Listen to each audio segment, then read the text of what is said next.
Ang umaga po sa inyong lahat, andito po kami ngayon sa Barangay Cruz. Kami po ay maghahanap buhay, ganun po ang buhay ng mga magsasaka. Kami po ay nagtsatsaga para mayroon po kaming kitain sa araw na ito. Kami po ay magbubuhos. Ito po ang aming bubuhosan sa araw na ito. Andito po ang aming foreman. Bagamat kakilala nyo na, pakikilala ko na rin sa inyo si Kuya Inji Andres, dating taga Barangay Santor, ang kanyang mahal na inat, ang kanyang mga mahal na ama't kapatid. Andito po kami ngayon sa bahay o aming bubuhusan sa Cruz. Ayan po ang mga materyales. Ayan po, andito po ang aking mga kasamahan o kabarangay.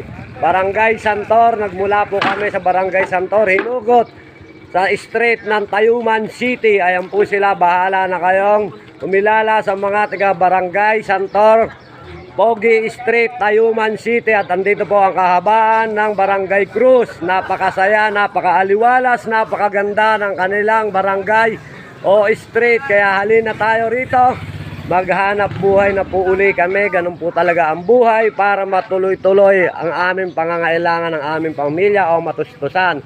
Kailangan namin magsikap para may maibiling pagkain o bigas.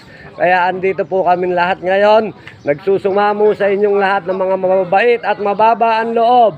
Maraming salamat po sa mga nagbibigay ng trabaho sa amin, na lalong-lalo na kay Kuya Inji Andres. Salamat po sa inyo. Isasama ko na ang mga kabarangay niya sa Barangay Cruz.